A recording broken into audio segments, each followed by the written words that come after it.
Avec la nouvelle Omega Speedmaster, comme avec beaucoup d'autres modèles, le monde se divise en deux. Et oui, il y a ceux qui savent et qui font rêver personne. Et oui, les haters qui éructent qu'aucune Speedmaster n'a pu fonctionner dans l'espace. Il y a ceux qui disent que c'est un storytelling digne de Disney. Et puis il y a ceux qui disent que c'est tellement décliné, tout ça ne vaut plus rien. Et puis, il y a ceux qui aiment, tout simplement. Avec humilité, avec passion, avec authenticité, avec simplicité, comme avec Sévac, qui vient nous raconter pourquoi il aime sa nouvelle Omega Speedmaster Moonwatch. C'est parti dans un nouvel épisode de Petite Montre entre amis.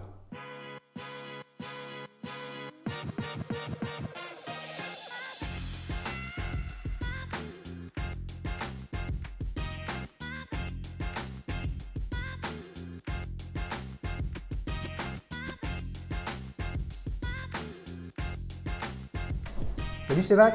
Salut Xavier. Ça va? Ça va nickel et toi? T'es chaud? Bouillant.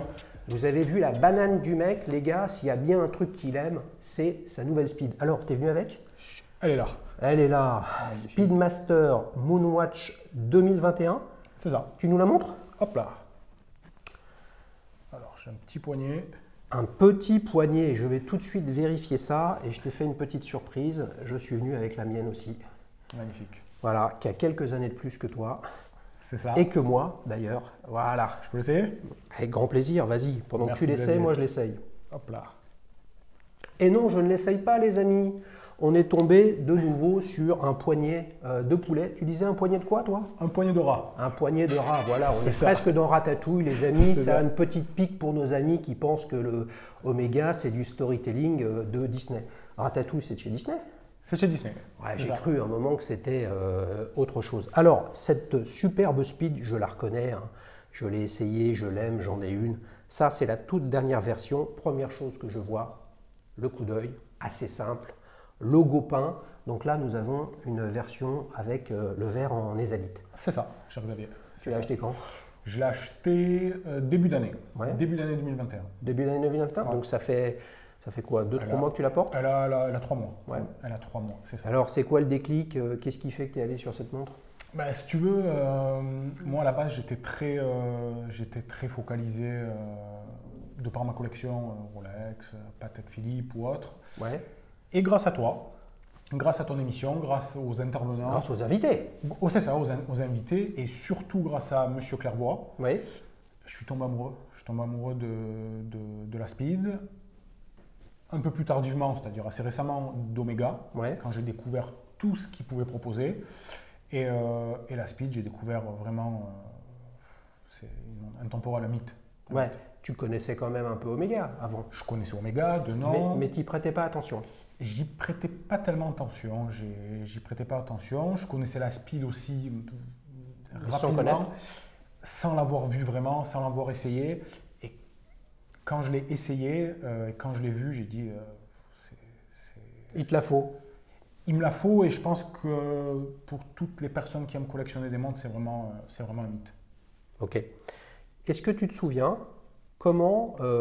ok, tu as regardé la chaîne, c'est cool, hein, merci à toi. Merci surtout à tous les invités qui viennent sur la chaîne. Vous le savez, je vous appelle les ambassadeurs, hein, parce que c'est quand même vous qui donnez votre avis sur ces montres, qui les payez.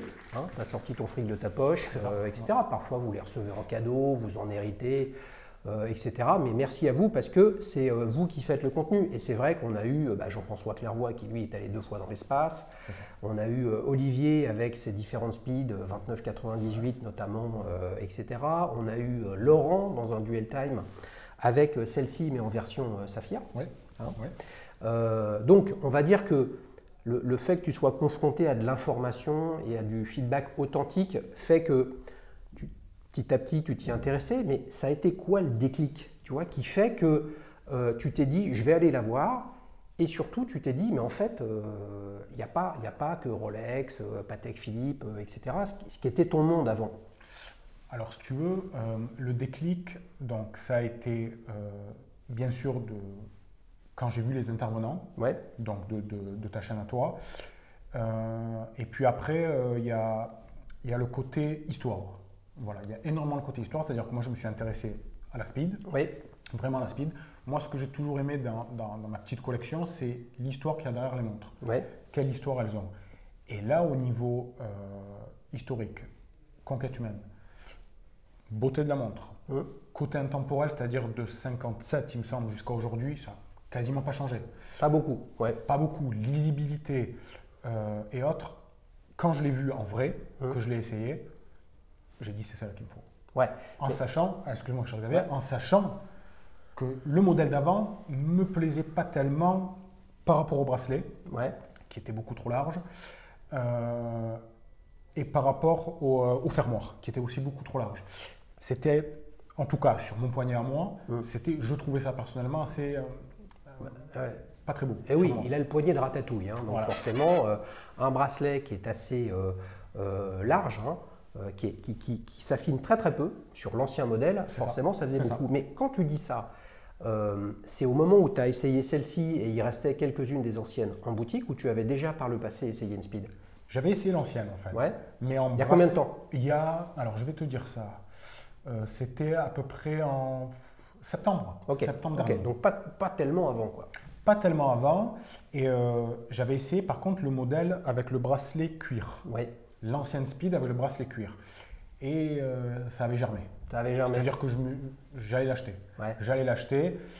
Et la nouvelle est sortie. Ouais. Et là, j'ai dit, celle-là, en fait, je peux le dire de façon assez aisée aujourd'hui, honnêtement, de la collection que j'ai, elle combine tout ce que j'aime dans une montre. Le bracelet, le côté un peu vintage, hyper agréable à porter, assez élégant, qui fait très, je trouve, années 70. Ouais, bah il ressemble beaucoup à celle-ci. Énormément. Qui date de 70 justement. Énormément. Ouais. Énormément. Le verre Esalite qui te fait le galbe du poignet, le cadran, il y a le chemin de fer, tout est magnifique. Ouais. Quand tu l'as essayé, tu as essayé celle en saphir également? Non, c'était Esalite. Ah ouais? Tu voulais pas essayer en saphir? Ah, quand j'ai essayé celle-là? Ouais. J'ai essayé en saphir. Alors? Les reflets, Non, et puis j'avais du saphir de partout. Sur mes deux Rolex, c'était du saphir. Sur la Patek, c'était du saphir. Ouais, très rapidement, parce que c'est pas le sujet. En Rolex, qu'est-ce que tu as? GMT Master de Pepsi, jubilé. Ouais. Date, référence 15-200 pour être précis. Ouais. Voilà, en Rolex, j'ai ça. Ok. Ouais. Ah oui, donc tu as peut-être la plus désirée des Rolex professionnels.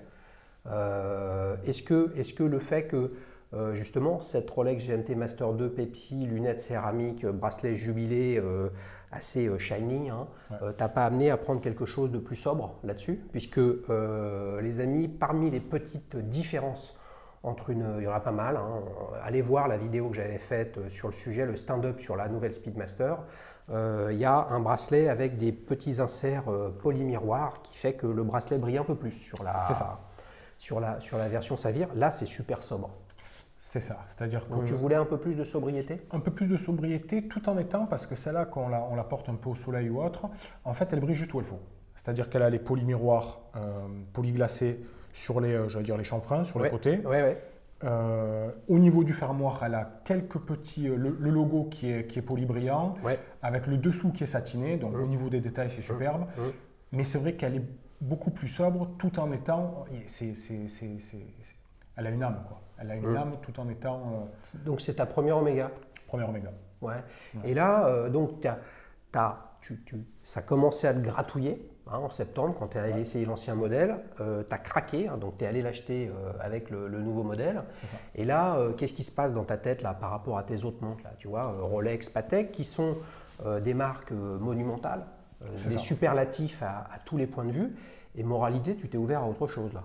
Complètement. C'est une belle expression de l'arbre qui cache la forêt. En découvrant cette Omega, je me suis aperçu qu'en fait, c'est vraiment la montre que je suis prêt à porter tous les jours. C'est-à-dire que toutes mes montres, que ce soit la GMT, la Patek ou même la 15-200 qui est assez sympa, c'est un petit cadran. 15-200, c'est un 36? Alors j'hésite 34 ou 36. Ouais, donc c'est une toute petite montre en tout cas par rapport à une 42 comme ça. C'est tout petit. Et par rapport à une GMT Master qui pour le coup est plus petite, hein, elle fait 40, la GMT Master 2. 40. Et comme tu as une lunette qui est assez imposante, le cadran fait petit donc on a l'impression qu'elle est grande. C'est ça, c'est ça. Et en fait si tu veux, je me suis toujours lassé au bout de, allez je vais pas dire 2 semaines, 3 semaines. C'est-à-dire que je l'ai porté, 2 semaines après je me disais, il manque quelque chose. j'ai envie de porter autre chose. La Patek Philippe, c'est pareil. La 15-200, c'est pareil. Patek, c'est laquelle? Nautilus. Nautilus, ok. Nautilus, celle qui vient d'être arrêtée, la 5711 Oui. 1A bleu. Non, alors c'est le modèle or, Ah, ok. or ok. rose, Ouais. avec le fond chocolat. Ah oui, Enfin, oui, j'appelle oui, chocolat. ok. Ouais. On fumait, quoi. C'est ça. Avec, ok. C'est ça. Ok, mais ça, entre ce modèle-là de Patek dont tu parles, Ouais. une GMT Master 2, Ouais. et ça, d'un côté, on a des montres qui sont, comment dire, les amis, dites-moi si je délire, mais on est dans des top 10, top 20, allez, top 25 des modèles les plus désirés. Mais les deux, là, Rolex et Patek, waouh, il y en a une qui est tout or et l'autre qui clignote, qui est bariolée de couleurs. Tu as décidé d'aller sur la sobriété? Sobriété et le côté, je trouve que c'est avec tout ça passe. Que ce soit en short, avec une chemise hawaïenne ou en 3 pièces, ça passe super bien. En costume 3 pièces, ça passe super bien. Et c'est. Mais attends, ça passe super bien ou alors c'est les autres qui passent moins bien en toute occasion? Tu vois ce que je veux dire? C'est Ouais, en creux ou c'est Ouais. pas en creux comme point de vue? Ben, en fait, si tu veux, c'est-à-dire que ça, pour moi, je trouve que c'est assez intemporel dans le sens où, avec n'importe quelle tenue, dans n'importe quelle occasion, ça passe très bien. C'est-à-dire que même un mariage, pour se balader le dimanche, pour aller au travail, ça c'est top. C'est top pour toi Pour ou tu intègres quand même le regard des autres là-dedans? Non, pour Non, moi. pour toi. Pour moi, ouais. Ok. C'est-à-dire que la GMT, c'est très beau, mais voilà, je trouve que c'est moins passe-partout que ça. D'accord. Ok. Ouais. Ok. Tu nous as dit pas mal de choses, il a utilisé pas mal d'objectifs, mais attention, hein, il faut synthétiser maintenant. Si tu avais un objectif à garder pour qualifier cette speed de Moonwatch, ce serait lequel? Alors, j'ai pas réfléchi, j'ai Ouais. pas voulu réfléchir, et en fait, il y a qu'un mot, je sais que ça a dû peut-être sortir déjà dans les vidéos, pour moi, c'est un mythe. C'est vraiment un mythe, Donc c'est une montre mythique. c'est une montre mythique, ouais, c'est vraiment un mythe. Quand on Est-ce voit- qu'avec le recul, c'est justement, en fait, tu te dis, mais finalement, cette montre, j'aurais dû l'avoir depuis belle lurette. Même si au petit delta du bracelet, etc. Mais regarde celle-ci qui est de 70, donc à 50 ans. Tu as un bracelet qui est presque aussi fin au niveau du poignet ici. Là, toi, tu dois être en 14 mm ou en 15, et là, on est en 16. Tu aurais pu y venir. Tu te dis pas, merde, j'ai perdu tout ce temps? Aujourd'hui, quand je l'ai, oui. Ouais. Vraiment, oui, complètement. C'est-à-dire que là, je me suis dit, mais comment je me suis passé de ça? Donc là, celle-ci a bouffé les autres actuellement? Complètement. Ah, mais complètement. Ah non, mais complètement. C'est-à-dire C'est que bon, ça. je les ai oubliées, elles sont dans le coffre, elles dorment gentiment, malheureusement. Mais ah non, mais ça là, c'est coup de cœur assuré. Ouais. Tu l'as acheté où? Omega, Ouais. à Paris. Boutique Omega? Pas un revendeur? Boutique? Boutique Omega. Ouais. Boutique Omega, je peux les nommer. Ouais, ben bien sûr. Ouais, boulevard des Capucines. Ouais. Voilà. En face de chez Bucherer. En face de chez nos amis de chez Bucherer. Ouais, c'est bien ça. accueilli, tu avais appelé, tu l'avais réservé. Même pas. C'est-à-dire que chez eux, en septembre, j'avais essayé le modèle cuir, donc Ouais. l'ancienne Omega. Ouais. L'idée a germé, je me suis dit, il me la faut. Et un lundi comme ça, je me baladais, j'ai dit, allez, je vais aller m'en prendre. Bah oui, non mais ça y est, il avait le verre qui était dans le fruit. Voilà, c'est Tu ça. avais déjà le cerveau qui avait été rangé C'est ça. sur le C'est ça. sujet, quoi. C'était qu'une affaire de temps. C'est ça. Regardez, il a la banane, il peut Bah plus, ouais. il est bloqué là parce qu'il sait que, eh oui, je pouvais pas. J'ai essayé, mais j'ai pas pu. Hein. Tu sais, comme la fable du scorpion et du crapaud. Hein. Tu sais, Ouais. le scorpion qui passe sur le dos du crapaud pour passer la rivière. Et puis, bah, au milieu de la rivière, clac, il pique le scorpion. Pourquoi t'as fait ça et tout ça? J'ai pas pu m'en empêcher, quoi. Bah là, t'as pas pu t'en empêcher. C'est ça. En fait, tu avais un rendez-vous, tu t'es rendu compte, ah purée, c'est à côté de chez Omega, et là, pam. J'y vais. Voilà. Et donc, moralité, ça t'a coûté quoi, 6200 balles, c'est ça? 6200 euros. Ouais, alors justement, comme tu avais essayé, et oui, je suis quand même ce qui se passe, les amis, même si ce qui m'intéresse, c'est le feedback client, c'est pas ce que racontent les marques. Non pas qu'elles racontent pas des bonnes choses, mais quand même, la vérité du terrain, c'est quand même, je trouve, moi, plus sympa. Écart de prix entre ce que tu as essayé au mois de septembre, ancienne version, bracelet cuir, et celle-là, il y a plus de 1000 balles hein, d'écart, 1500 même quasiment. Mais en fait, plus parce que en fait, je me souviens exactement des prix. On était à 4800 euros Ouais, avec mais le bracelet cuir. Bracelet cuir. Bracelet cuir. Bracelet acier, je ne me souviens pas parce que je ne l'ai pas essayé. Non mais En tout cas, pas ce modèle-là. plus de 1000 balles. Ah, il y a plus de 1000 balles parce que là, on est à 6002, qui est pour moi justifié. Alors, Voilà, quand on c'est s'intéresse ça, au peu derrière, c'est ça où je voulais y venir. Ouais. c'est-à-dire que tu... Ça te choque pas? Je ne me suis même pas posé la question dans le sens où je me suis informé en amont en comprenant le mouvement qu'ils avaient ajouté, donc qui est quand même pour moi qui est très important. Le bracelet qui a changé, même si ce n'est pas le gros de la montre, ça c'est sûr. La lunette avec le Dot Over 90 qui est, après avoir lu quelques articles intéressants pour moi, mais bon après voilà, c'est pas non plus, on va pas faire quelque chose de très fort là-dessus. Non mais il valorise le patrimoine historique de la 105-12 qui était au poignet de Buzz Aldrin et Neil Armstrong. À ne pas confondre, et c'est intéressant d'en parler puisque nous sommes début mai avec CEVAC et il y a quelques jours Michael Collins est décédé. Et Michael Collins était le moins connu des 3 astronautes américains qui étaient dans Apollo 11. Lui, il est resté dans le vaisseau, je ne me souviens plus de son nom exactement, qui tournait et qui attendait que Aldrin et Armstrong reviennent de leur expédition lunaire. Et Michael Collins, lui, avait une 145-12 qui est légèrement différente de la 105-12. Et celle-ci, ce que tu as décrit là, entre la grande aiguille des secondes, le Dot Over 90, l'accent sur le tachymètre que moi je n'ai pas par exemple, tu vois. Des petites choses comme ça, la base de l'aiguille des secondes qui est en forme de goutte d'eau. Ça, bon, soit c'est des gadgets, c'est vrai qu'en fait ça n'enlève rien au fait que ça donne pas mieux l'heure. Je veux dire, tout ça, ça sert à rien. Je veux dire, ça ne sert qu'à donner du plaisir. Donc vous vous rendez compte comme c'est important. Mais au moins, ça permet d'aller chercher et d'ancrer dans le patrimoine historique de la marque, quand bien même les complotistes nous disent que ça n'a jamais pu marcher une montre mécanique dans l'espace et que tout ça c'est du pipeau à la Disney. Je laisse ceux qui nous racontent ça maître de leurs propos et de leurs idées. Moi je trouve ça quand même un peu fort de café. Tu y crois au fait que tout ça c'est du baratin? Non, pour moi c'est... il y a un peu de sérieux. Donc bien évidemment, vous avez bien compris, là je vous chauffe là-dessus, si vous voulez réagir, et je sais qu'il y en a certains qui réagiront. Moi je pense que ça reste, c'est une machine à rêver, chacun prend ce qu'il veut dedans. On a les écologistes qui nous disent qu'il faut arrêter de rêver d'être pilote d'avion, etc. Faut arrêter de déconner, il faut quand même qu'on ait le droit de rêver d'un sujet et je pense que c'est ça qui est intéressant. Regardez la banane du mec qui rêve et qui aime sa montre, c'est pas beau ça? Ça fait rêver. Tu es d'accord avec ça? Complètement. Donc tu la trouves mythique, tu trouves l'augmentation de prix justifiée. Ouais, enfin justifiée, elle t'a pas gêné? Ça m'a pas gêné dans le sens où il y a un nouveau mouvement. Ouais. Et ça pour moi c'était hyper important. Donc là sur ce modèle-là ils ont mis le coaxial. Ouais. Qui n'y avait pas avant. Qui n'y avait pas avant, voilà, qui apparemment a un entretien qui est réduit, donc qui est apparemment plus fiable, apparemment, bien sûr. Il faudra du recul pour voir. Et ce nouveau bracelet, c'est-à-dire que moi, vraiment, c'est ce qui me faisait... Là où le bas blessé pour moi sur l'ancien modèle, c'était le bracelet. Et là, quand j'ai vu celui-là, voilà. Ok. Tu as une petite boîte qui va avec, ou de mémoire, tu as une partie qui s'enlève qui fait que tu as une petite boîte de transport. C'est ça. Alors en fait, la boîte, elle est un peu plus petite que l'ancienne. Par contre, il y a une petite boîte de transport. On n'a plus la loupe et on n'a plus les cuissons Speedmaster. Par contre, moi, ils ont été sympas là-bas, il ne faut pas dire trop fort, mais ils m'ont filé, je leur ai demandé, le petit outil Civilo Omega pour enlever changer le bracelet, parce que l'été, je les porte sur des NATO, moi. Donc, et tu leur as pris des NATO? Parce qu'il y en a toute une série, là, non? Alors, ils ont une série NATO, mais moi, j'ai déjà un NATO sur ma GMT. D'accord. Quand je mets sur ma GMT, le James Bond... Mais ils t'ont pas filé un NATO en plus? Non. Oh, la vache.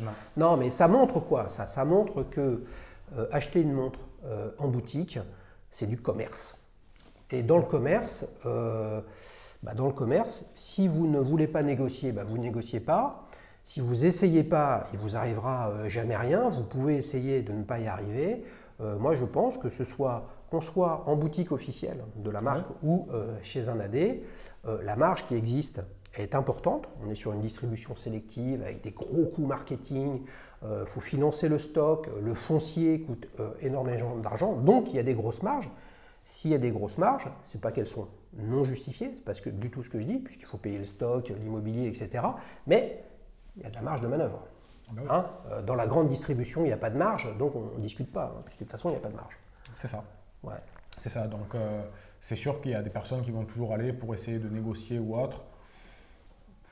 Moi, je viens de chez Rolex, donc je sais que je n'ai jamais négocié. On t'appelle, tu viens la chercher. J'ai voulu agir pareil là-dessus, sur la speed. Ouais, mais tu as quand même négocié un petit outil. Je négocie le petit outil. Ah voilà, il n'est pas parti sans rien, c'est-à-dire C'est pour ça. le principe. Hein? Pour le principe et surtout, et c'est ce que j'ai dit à la vendeuse, j'ai dit moi ce qui m'intéresse c'est de ne pas revenir te voir à chaque fois pour changer les bracelets. Voilà, moi je veux le faire de chez moi et puis j'aime bien changer mes bracelets. Ah, c'est sympa ça. C'est sympa, voilà. Donc, Quel est le, donc tu nous as dit mythique comme objectif, quel est le petit détail là-dessus que tu préfères? il y en a tellement, si je devais en choisir qu'un pour synthétiser, je pense que c'est le... On va partir vraiment sur la montre, sur le boîtier, je pense que c'est le côté vert et salite qui fait un galbe sur le poignet. Ouais. Il y a le bracelet aussi, il y a le boîtier qui a été un peu redessiné, il me semble, au niveau de l'entrecorne. Ou de corne à corne, il me semble. Je sais pas ça. Ouais, je sais il me semble que ça a été un peu redessiné. Je pensais que tu allais me dire le bracelet, moi. Le bracelet, oui, mais le truc, c'est que le bracelet, c'est pas la montre, quoi. Ouais, c'est-à-dire qu'une belle montre avec un bracelet pas terrible, ça passe. Voilà. Mais une montre pas terrible avec un magnifique bracelet, ça passe pas. Hein, c'est ça que tu veux dire, quoi. Hein. C'est ça. Ouais. Mais ouais, le bracelet, ça fait aussi partie de ces détails qui sont sublimes, quoi. Ouais. Alors moi, ce que j'ai toujours beaucoup aimé sur cette montre, c'est justement quand on la regarde de profil, effectivement avec ce verre bombé, là il est en ésalite, mais il serait saphir, c'est pareil. Et puis après, tu as la lunette là, et qui fait, quand on la regarde comme ça, on a l'impression qu'il y a une soucoupe volante qui est posée sur la carrure. C'est exactement le point de vue que, quand je l'ai porté la première fois, je l'ai regardé donc, de façon un peu profilée. Ouais. Et j'ai dit, on dirait une soucoupe, quoi. Bah oui, bien sûr. On dirait une soucoupe. Bien sûr, bien sûr. C'est magnifique. Donc là, les amis, je viens de démarrer le chronographe. Oui. Et effectivement, ça permet de voir plus précisément qu'il y a un petit changement quand même sur le travail des index, hein, du chronomètre, justement pour être ajusté avec la fréquence du calibre, qui est un calibre de 21 600 alternances. C'est ça. Voilà. Ça, quand on regarde, tu as exactement 4 traits à l'intérieur d'une seconde. Voilà. C'est ça. Donc ce qui fait qu'à chaque fois que vous avez votre aiguille, il faut regarder quand même avec une loupe qui se déplace, soit la grande aiguille elle est sur un index, soit elle est entre les deux. Donc ce qui réellement vous permet de regarder avec précision, un peu plus de précision, puisque 21 600 alternances, ça fait 3 Hz. C'est ça. Voilà, 3 Hz, c'est 3 alternances, donc c'est 3 tic-tac, ça fait 6. Voilà. Donc c'est soit sur l'axe, soit entre les deux. Mais ça donne une légèreté, si tu regardes et que tu compares les deux, ça donne une légèreté additionnelle au cadran qui est assez intéressant. Bon, bah, tu es devenu, tu penses, un Omega fans, en plus d'être un Rolex fans et un Patek Philippe fans? Complètement. Ouais. Complètement. Quand j'ai découvert toute la gamme que proposait Omega, que ce soit sur celle-là ou sur les Seamaster, qui me plaisent beaucoup, c'est du très très beau travail. Ouais. Donc là, je peux dire que je suis fan et je m'intéresse de plus en plus à l'histoire de chacune des pièces. Ouais. Là, sur les modèles dont tu nous as parlé, tu as c'est une 15-200, hein, la Datejust, c'est ça? C'est une date. Une date, ok, donc référence à 5 chiffres, donc c'est quand même une montre qui a plus d'une vingtaine d'années. Année 2000. Année 2000, voilà. Donc tu n'es pas qu'un acheteur de montres neuves. Non. Tu es aussi. Tu aurais pu aller sur du vintage, sur une speed, ou tu voulais une neuve? Ouais. Complètement. C'est-à-dire que si j'avais vu un modèle, pourquoi pas dans le futur, comme la tienne, je ne réfléchis pas. Aïe, aïe, aïe. Il va rentrer dans la confrérie des fous du vintage. Là, Cevac, attention, c'est un truc à devenir fou, hein, parce que ça ne s'arrête jamais, puisque la vertu du vintage, les vertus, il y en a plein, mais c'est en fait de découvrir des modèles dont on ne soupçonne même pas l'existence. Et alors là, t'es mal, parce que tu tombes dessus et tu te dis, ça devient frénétique. Hein. Donc tu t'es déjà fait avoir une fois en te baladant tranquillement, là, boulevard des Capucines, ça t'a coûté une nouvelle speed. Et là, dans le vintage, il va falloir que tu turbines au niveau de ton boulot. Tiens, je te la rends. Les amis, on passe à la séquence suivante, souvenir. Alors, Cevac, quel âge as-tu? Je vais faire 33 ans. 33 ans, c'est pas mal ça. Ouais. C'est pas mal. Comment t'es rentré dans l'horlogerie? Ma première montre? Ouais. Bon, ce que tu veux d'ailleurs. Hein. Première montre. T'as appris à lire l'heure. Oula, après à l'heure, c'était à l'école comme classique. Mais première montre, je me rappelle comme si c'était hier. C'était, j'avais 15-16 ans. Ouais. Je suis allé dans le petit bijoutier de la galerie où je vivais dans le sud. Et je me suis acheté ma première Festina, Ouais. que j'avais payé Chrono 135 euros. Chrono? Non, c'était pas un chrono. C'était pas un chrono. C'était pas un chrono. Donc c'est une montre que tu t'es offert. Que je me suis offert. Ouais. Ouais. Pourquoi une Festina? En fait, je me baladais, Ouais. je la trouvais sympa. Ouais. J'étais avec un pote et il m'a dit ouais, ça c'est pas mal et tout. Donc il s'y connaissait un peu plus en montre que moi à l'époque, il s'y intéressait du moins. Et, j'ai aimé le design, j'ai bien aimé le bracelet, comme Ouais. quoi les problèmes ils sont restés, c'est ça. Et je l'ai porté assez longtemps, hein, je l'ai porté assez Donc c'était longtemps. un choix esthétique. Choix esthétique, voilà, je me rappelle, tu étais dans une belle boîte, il y avait un bracelet bleu en plus, en cuir, qui était inclus dedans. Et voilà, ça c'était ma première montre. Donc 15-16 ans. C'est ça. Ouais, donc c'est il n'y a pas si longtemps que ça, parce qu'il est tout jeune encore, hein, Sévac. Hein, et la suite, c'était quoi? La suite, donc au niveau chronologique, c'est donc pour mes 20 ans. Voilà, pour mes 20 ans, mon père qui m'a offert ma 15-200. Ouais. Voilà, la 15-200. Donc 15-200, cadran de quelle couleur? Elle est champagne, je Ouais. dirais champagne. Elle n'est pas blanche, c'est pas gris, c'est champagne. Ouais. On l'appelle d'ailleurs comme ça. Ouais. Est-ce que tu peux nous documenter, les amis, vous le savez, c'est pas préparé, je ne sais pas qui allait me parler de ça, etc. Mais c'est quoi la différence, s'il y en a une, il y en a forcément une, entre une. Donc ce que tu as, c'est une Oyster Perpetual Date, Oui, et la différence avec une Datejust. je me suis toujours posé la question. Ah ouais, les amis, c'est là, les Rolex fans, vous voyez, vous pouvez contribuer et participer à venir nous expliquer. Ah, ils sont en train de s'énerver, là on a la perceuse qui est dans le coin, je ne sais pas si vous l'entendez dans le micro. Quelle est la différence entre une Datejust et une Date? Ok, donc tu as quoi comme bracelet dessus? Oyster, Oyster, ouais. ouais. Très fin d'ailleurs, Ouais. parce que c'est un petit boîtier, c'est 34 je crois millimètres, ou Ouais. 36, il me semble que c'est un 34. Petit boîtier classique. Ouais, ok. Donc ça, ok. Et là, après, tu as eu l'une et dans l'ordre, la GMT Master 2, La Patek. la Patek. La Patek Ouais. Philippe. Qu'est-ce qui voilà. fait que tu es allé sur une montre quand même? Parce que là, là pour le coup, c'est un mythe, hein, ce modèle-là. À tort ou à raison, peu importe. Hein, on voit bien qu'ils vont décider de l'arrêter, mais ils ne l'arrêtent pas, puis ils sortent un truc en verre. Enfin bref. Voilà, chacun voit son truc, mais ça fait partie d'une des montres, si ce n'est la montre la plus désirée aujourd'hui, même si celle-ci est en or. Et là, waouh, tout en or jaune, Ouais. pas facile à porter ça quand même. Hein. C'est de l'or rose. Or rose, ouais. C'est Ouais, de l'or rose. ouais. C'est difficile à porter, on ne la met pas tous les jours. C'est une belle montre, c'est une très très belle montre. Après, c'est un style assez décalé. On sent vraiment, voilà, Genta, 70s, donc c'est vraiment c'est particulier. Ouais. C'est Donc tu la mets pas souvent? Pas souvent du tout, ouais, même. Ouais. Ouais, Tu l'avais acheté neuve? Non, c'est un modèle que j'ai eu en héritage. Ok. Avancé. Ok. Ah ouais, donc c'est une montre qui compte beaucoup pour toi alors. C'est ça, ouais. Ouais, ok. Ok, donc tu as eu la Patek et après, GMT Master 2. ouais, GMT Master 2, tu as fait quoi? Le truc classique, liste d'attente, tu es allé faire le pied de grue chez un AD, c'est comment ça s'est fait? En fait, je me suis aperçu que les AD, dès qu'ils voient qu'on est passionné, qu'on discute avec eux, qu'on n'est pas là juste pour dire je veux ça parce que c'est le blockbuster de l'année ou autre, le feeling passe bien. Liste d'attente, ils m'ont appelé au bout de 3 mois et demi, donc pas énorme pour une montre qui a 2 ans. Et bam. Et tu l'as pris, c'était il y a combien de temps? C'était il y a 2 ans à peu près. Ouais, À ouais. peu près 2 ans. Ouais, dites-nous les amis, mais je pense, moi, c'est vague que depuis les choses se sont détériorées. Parce que c'est pas si ancien que ça, hein, ces histoires de liste d'attente. Hein. Ça a 3-4 ans, 5 ans, etc. Mais c'est vrai que plus on avance, plus c'est compliqué. C'est ça. Puisque malheureusement, les prix s'envolent sur le marché gris et tout ça, il y a un effet d'emballement et de boule de neige qui tire les prix du vintage vers le haut. Enfin, tout ça est lié et qui fait qu'aujourd'hui, c'est introuvable, quoi. Aujourd'hui, c'est introuvable. Après, si on a la patience, et je connais, voilà, via quelques années, si on a la patience et si on sait tout simplement parler aux gens. En fait, Ouais. Si on est passionné, qu'on sait parler aux gens, que le feeling passe, en quelques mois, vous l'avez. Ouais. Alors, ce qui est intéressant dans ce que partage Sévac, c'est que là, il le partage de vive voix, comme ça, tranquillement, avec nous tous.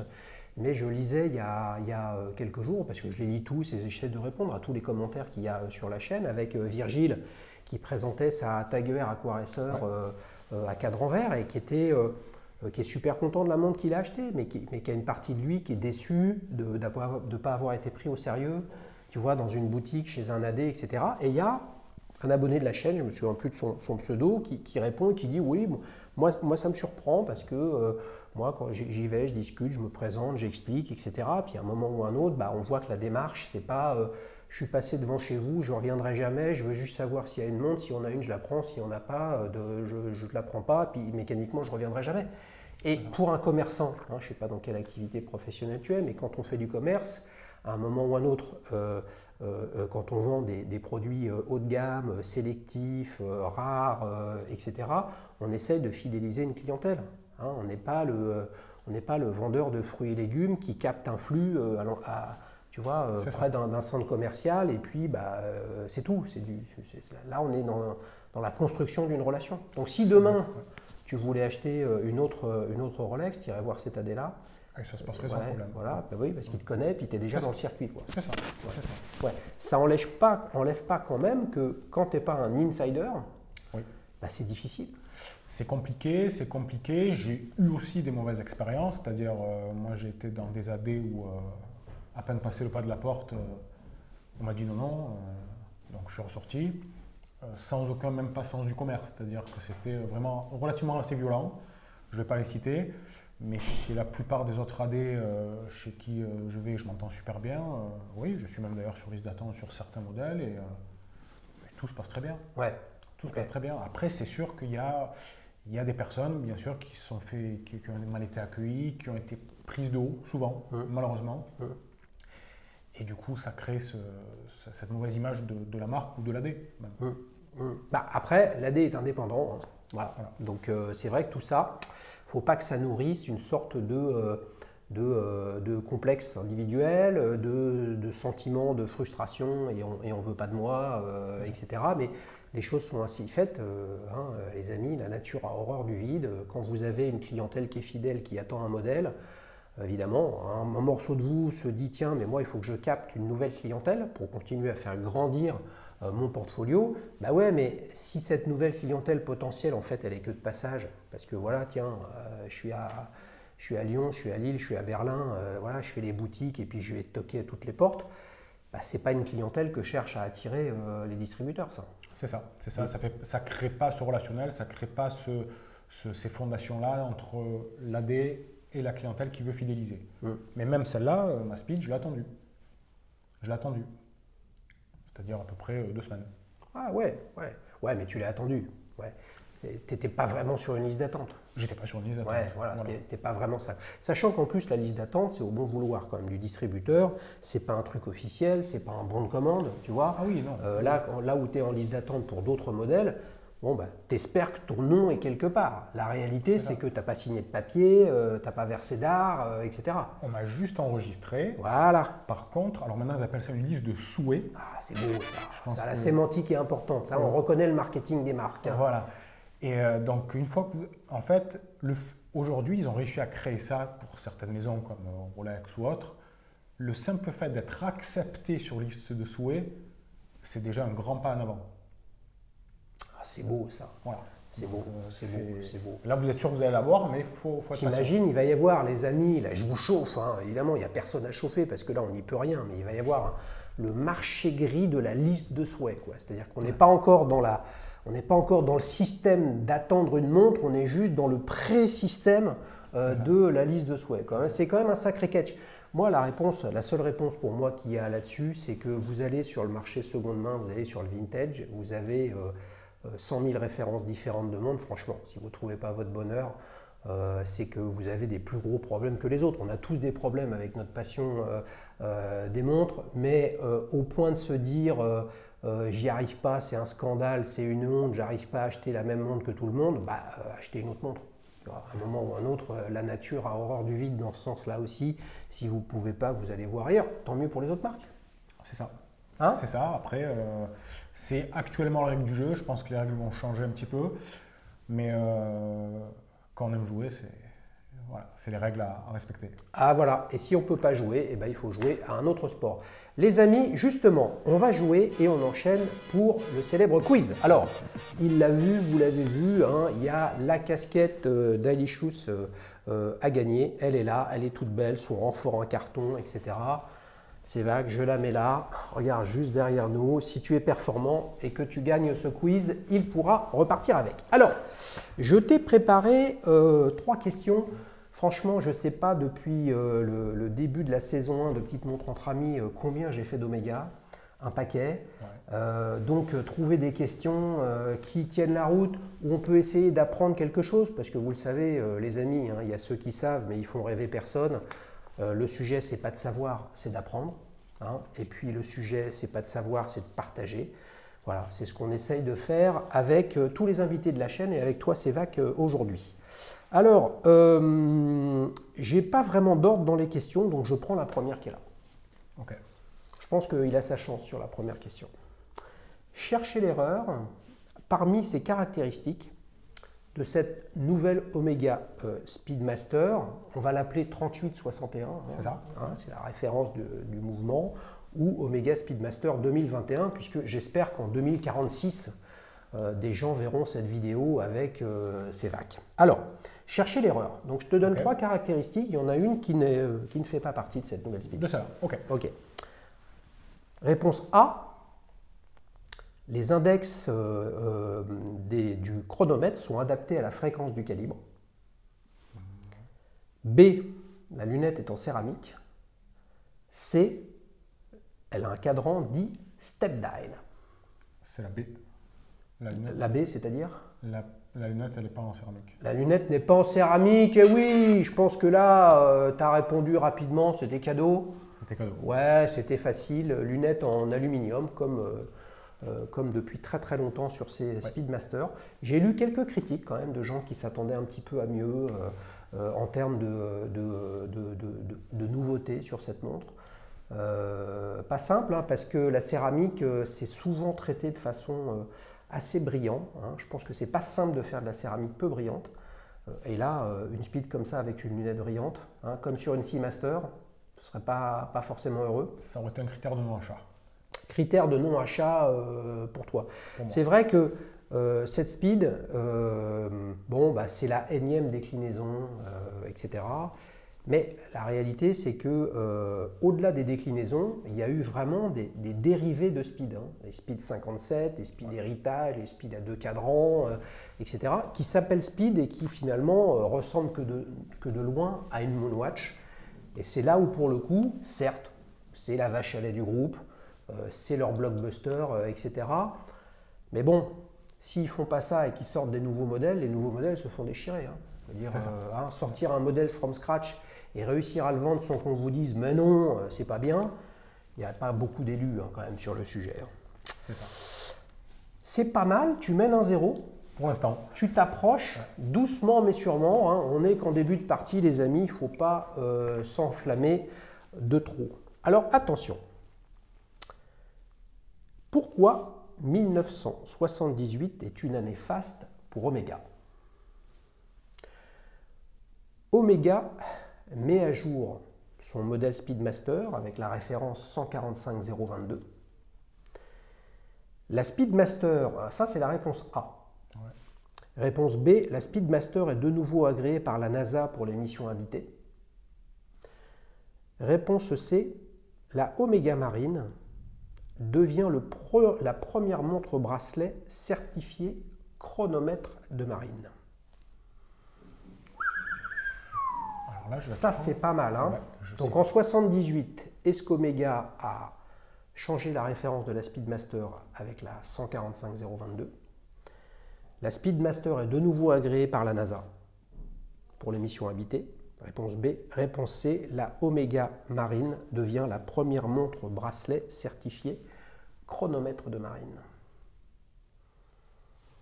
Je ne sais pas du tout. Je dirais la réponse C. La Omega Marine devient la première montre bracelet certifiée chronomètre de marine? Je vais dire ça. Aïe, aïe, aïe, aïe, aïe, aïe, aïe, aïe.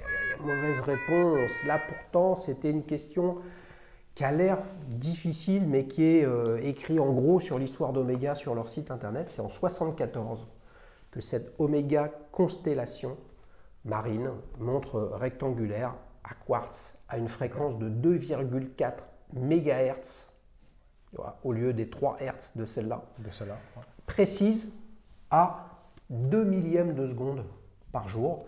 C'est à ce jour la montre bracelet certifiée chronomètre la plus précise de tous les temps. Une montre qui se trouve chez les collectionneurs, qui n'est pas si chère que ça, qui a un look très très particulier, très 70s, mais on est en 74. Aïe aïe aïe aïe aïe aïe aïe. Et c'est pas non plus la réponse A, puisque la 145-022, la mienne, Oui. sortie en 69, datée de 70, hein, donc c'est pas en 78, et non, en 78, la NASA, pardon, de nouveau, agrée les Speedmaster pour les missions, même si la conquête de la Lune est terminée. Et pour le coup, là, on n'était pas dans un deal où la NASA avait acheté des montres, mais là, c'est Omega qui les a fournis, et selon l'histoire racontée par Omega, alors est-ce que c'est la version Disneyland, etc., mais il y a eu 56 montres de vendues pour 1 cent de dollars par montre, soit 56 cents. Voilà. Voilà la belle histoire, elle nous fait rêver, les véridiques et non, etc. Il y a des complots là derrière, c'est du pipeau. Les amis, moi, je pense que tout ça, ça nous fait rêver. Et ça fait partie de notre histoire, en tout cas de l'histoire de la société contemporaine de ces 50 dernières années.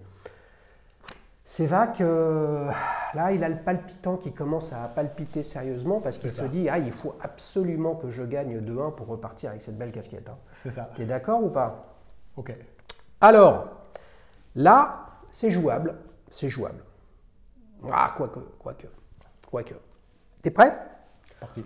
En quelle année Omega a-t-elle lancé la première Speedmaster Snoopy Award qui a été relancée en 2020? Donc en 2020, ils ont sorti une Snoopy, cadran blanc, lunettes et sous-cadran bleu, bracelet bleu, avec le cadran à 9h, avec Snoopy, le fidèle chien de Charlie Brown. D'accord? Donc, sauf que cette Snoopy de 2020, en fait, il y en a déjà une qui avait été lancée il y a quelques années. En quelle année? Réponse A, 1967. Réponse B, 1998. Réponse C, 2003. Je suis pas sûr, mais il me semble que c'est en fonction de l'accident qu'il y a eu là-haut. La première, je pense pas. Réponse A, 1967. Je pense pas. Réponse B, 1998. Voilà, on est champion du monde, hein, donc c'est quand même une belle année. Hein. 2003. Je vais dire 98. Tu vas dire 98? Je vais dire 98. Réponse B? Réponse B. Aïe, aïe, aïe, aïe, aïe, aïe, aïe, aïe, aïe, les amis, c'est pas possible. Je me suis dit, je vais lui parler du foot. Bah non, 98, non. Je sais pas ce qu'il y avait chez Omega à cette époque-là. Non, on a gagné la Coupe du Monde, c'est tout, hein, contre le Brésil, 3-0, les amis. 1967, c'est pas ça non plus, mais je me suis dit, tiens, tu tiens quelque chose. Ouais. C'est malheureusement l'explosion de la fusée Apollo 1 sur son pas de tir, et où 3 astronautes américains décèdent, dont Ed White, qui a été essentiel, on va dire, dans la trajectoire du partenariat entre Omega et la NASA. C'est en 2003 que ce modèle est sorti. Et il y a eu 5441 exemplaires de cette montre, voilà, puisque la mission Apollo 13 avait duré 142 heures, 54 minutes et 41 secondes. Voilà. Et pourquoi Snoopy? Parce que Snoopy est un personnage, un petit chien fait de bonheur, de bonhomie, de sympathie, etc. Et après l'accident de Apollo 1 et l'explosion de la fusée, on en avait parlé dans l'épisode avec Olivier, eh bien, il fallait remonter le moral des troupes et il y a toute une campagne de psychologie et de communication en interne pour remobiliser toutes les équipes de la NASA et ils ont utilisé Snoopy comme mascotte, on va dire, et Omega a reçu le Silver Snoopy Award en 1970, justement parce que et là, finalement, on n'y était pas hein, dans la fusée, mais Jean-François Clairvoy nous l'a raconté.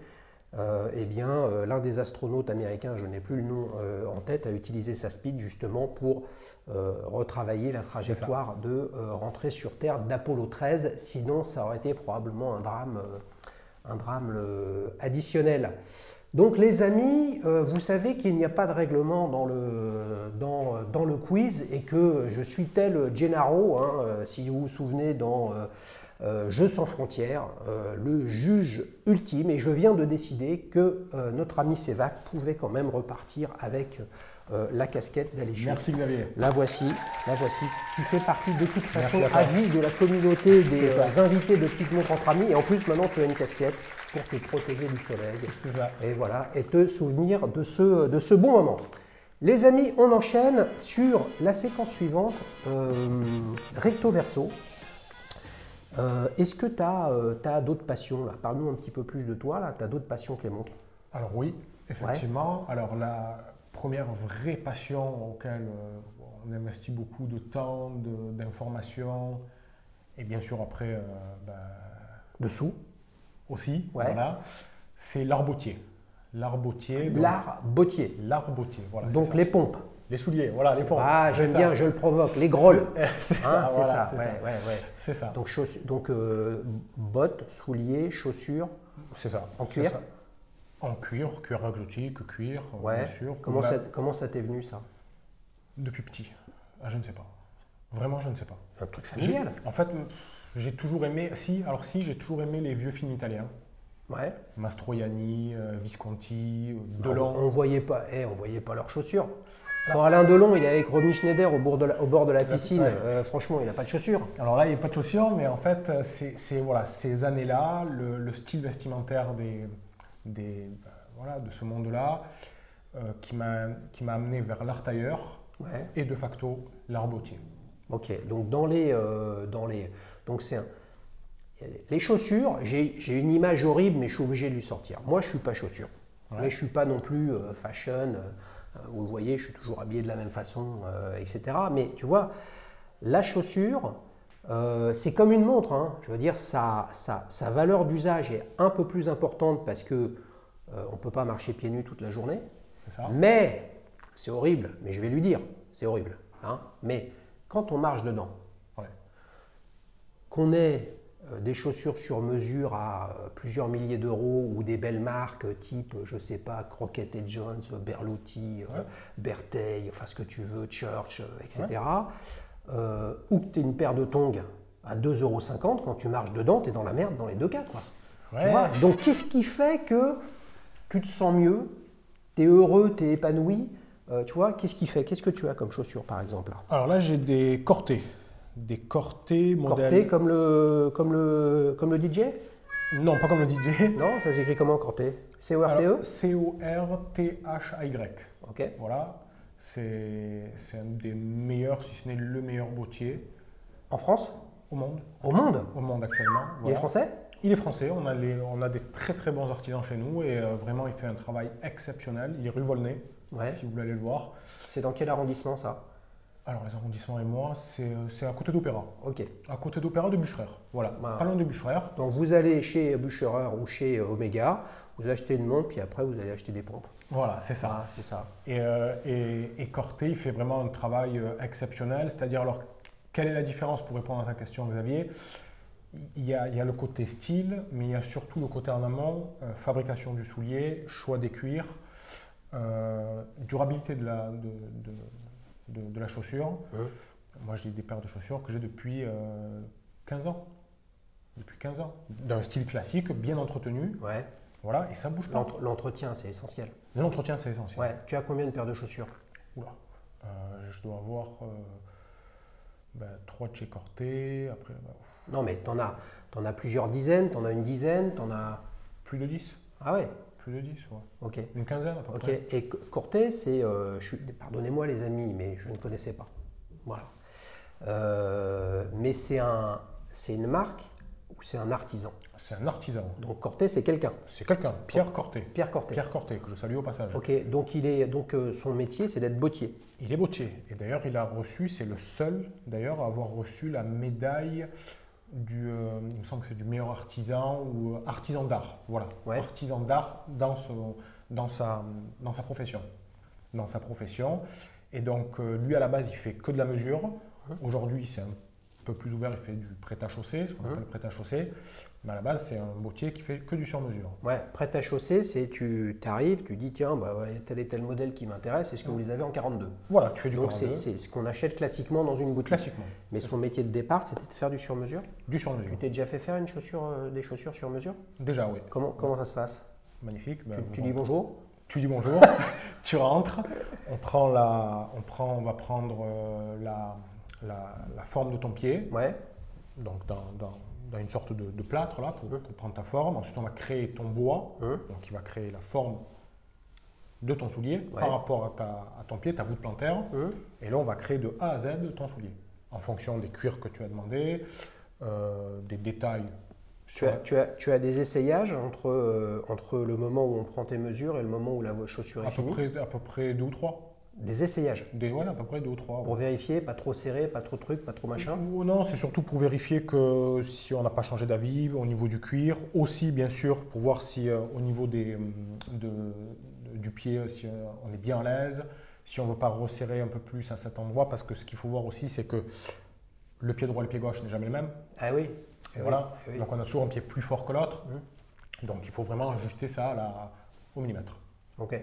Donc tu t'es déjà fait faire des chaussures sur mesure. C'est ça, oui. Grosse maille, c'est quoi la gamme de prix? Moi j'ai en tête des marques connues, voilà, Church, Weston, etc. Là on est, de mémoire, on est autour entre 600 et 1500 euros. En prêt-à-chausser, c'est ça. Ouais, c'est ça. Alors, sur du sur-mesure, on est sur quel? Chez Weston, vous êtes à peu près à 600 euros en prêt-à-chausser. Je ne sais pas s'ils ont le département de mesure. Chez Corté, en prêt-à-chausser, on est à peu près à 1400-1500 euros en prêt-à-chausser. Ouais. Et en mesure, on commence à peu près, enfin, les prix c'est 4000 euros. Ouais. À peu près 4-5 000 euros. Et la liste d'attente, elle commence quand alors? Ah, là, par contre, il faut attendre. Ah, donc il y a une liste d'attente aussi. Alors, pas de liste d'attente. Ah, Par contre, il y a une liste de souhaits. Non, non, il y a un bon de commande. Un bon de commande, voilà, mais en fait, comme c'est vraiment de l'artisanat pur, le temps que la paire soit fabriquée, on n'est pas le seul. Bien sûr. Donc ça peut prendre plusieurs mois. Ouais. Rue Volnay à Paris, c'est le point de vente ou c'est l'atelier? Atelier, point de vente. Donc tu vois les bottiers travailler? Ils sont un peu derrière. Un peu derrière, on ne les voit pas tant pas tant que ça. Par contre, on voit les deux personnes qui sont aussi chargées de la vente, Sony et Philippe, il me semble. Ouais. Super sympa. Eux, ils peuvent te patiner tes souliers selon la patine que tu souhaites. Et ils te font, tu peux les faire entretenir chez eux. Complètement. Et par ailleurs, les faire ressemeler, tu vois, ça se fait ressemeler les chaussures. Ah, complètement. C'est-à-dire que moi, je vais chez eux pour les faire cirer, glacer. Donc ça, c'est compris dans c'est la démarche, la routine pour entretenir ses souliers. Par contre, si vous voulez les faire ressemeler, vous pouvez aussi les faire ressemeler. Ouais, ok. Ouais. J'adore ce truc parce que, vous le savez, je suis un grand fan de maroquinerie et je fais moi-même, j'avoue que ces derniers temps, je n'ai pas eu beaucoup le temps avec la chaîne, etc., mes propres bracelets. Et donc j'ai tout appris en fait sur YouTube, globalement, à tout le piquer sellier, etc. Je peux vous dire que quand je tombe sur des vidéos de bottiers, là, ça c'est beaucoup plus un vrai métier que de faire du bracelet montre. Parce que là, les cuirs ne sont pas les mêmes, les épaisseurs ne sont pas les mêmes, les enjeux de confort ne sont pas les mêmes. Là, c'est absolument merveilleux. Je ne sais pas si tu l'as vu, il y a quelques semaines, à la télé, ça doit être accessible en replay sur les télés françaises. Il y avait toute une série sur ces jeunes qui se lancent dans l'artisanat. Ouais. Et il y avait une jeune fille qui faisait le lycée Diderot à Paris en horlogerie et un jeune homme qui justement voulait être bottier. Et là c'est vraiment le travail de la main que la machine et que l'algorithme ne peut pas faire. C'est ça. Et ça c'est beau ça. Quel âge il a, notre ami Pierre Cortet? Il doit avoir, je ne vais pas le vieillir, mais il doit avoir la cinquantaine. Ah, et donc il est jeune encore. Il est jeune, 50 ans les amis.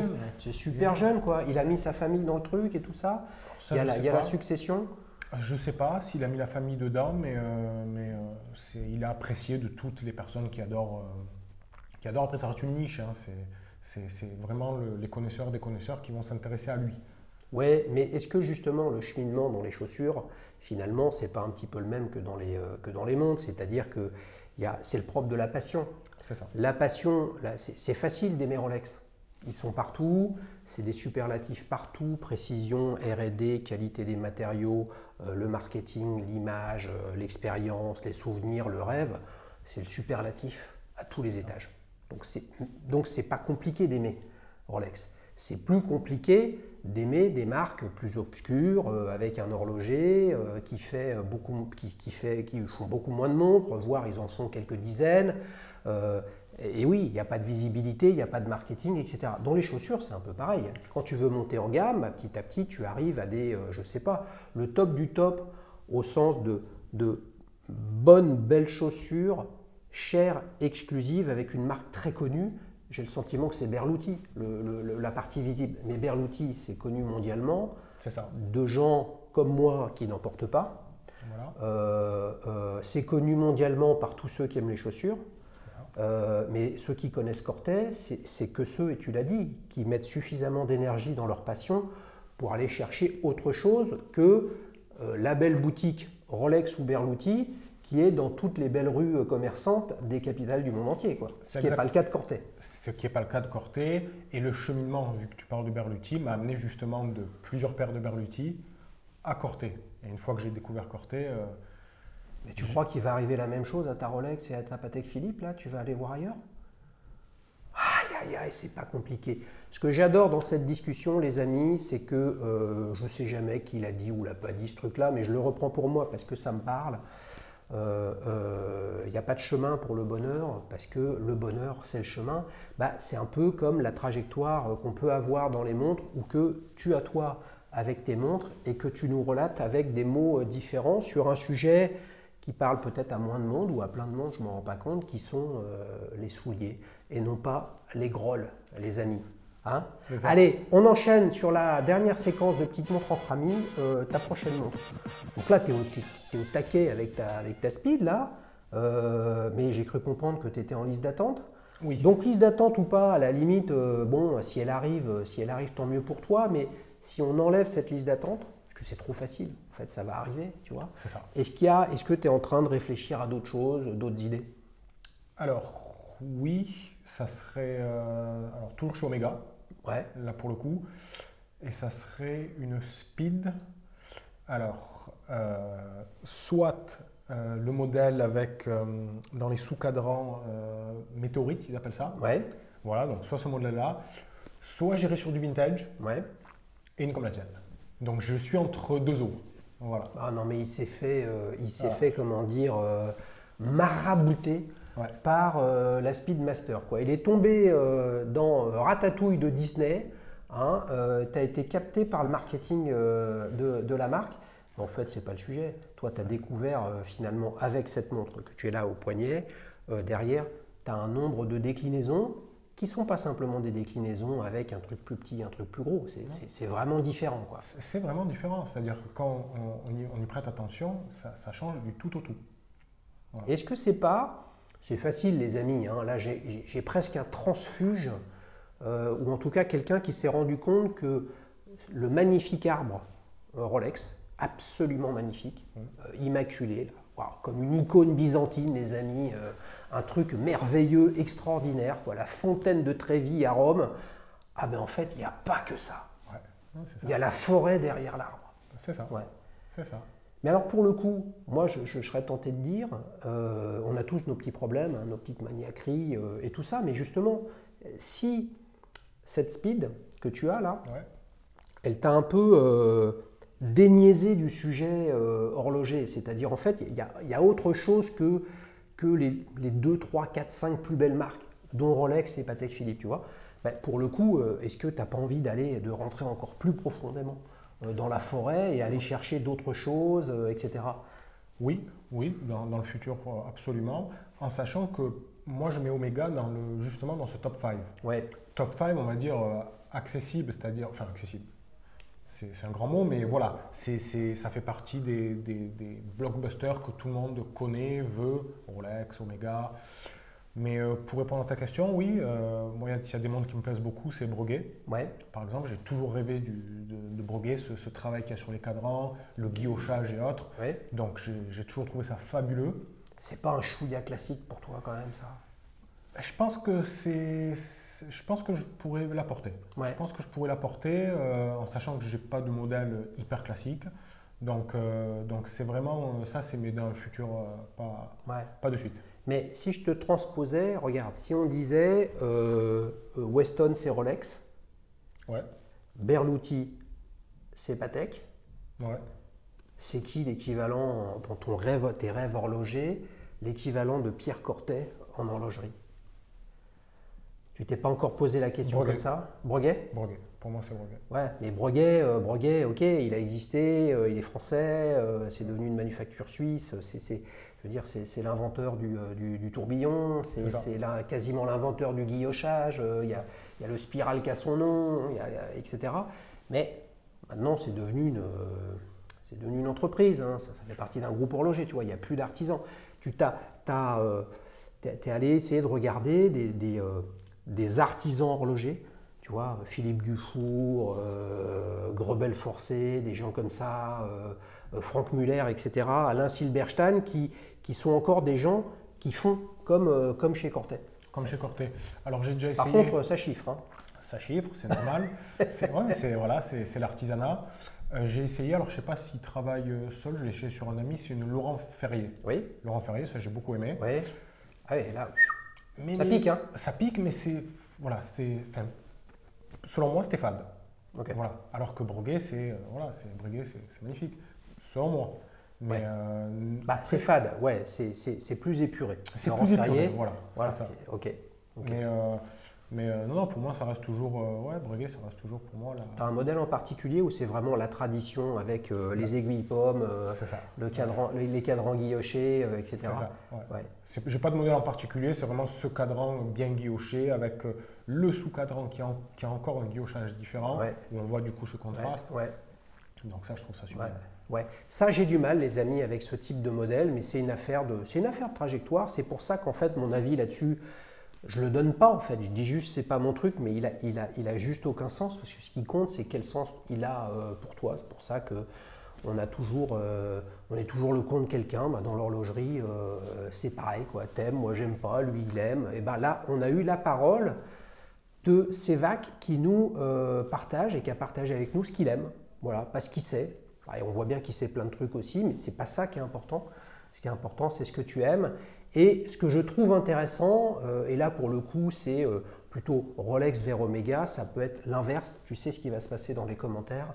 Il va y avoir les Rolex fans et les Omega fans qui vont dire « mais non, mais Rolex c'est mieux que Omega » et inversement. Puis souvent on me pose la question.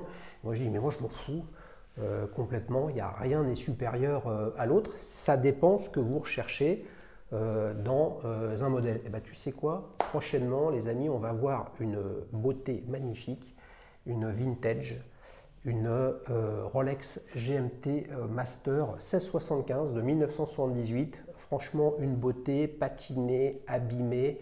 Voilà. Certains y voient une vieillerie toute moche, toute usée. D'autres y voient la patine du temps et la bonification de l'âme humaine qui va avec. Voilà, c'est ça la poésie. Si vous voulez participer, vous faites comme Sévac. Comment tu as fait?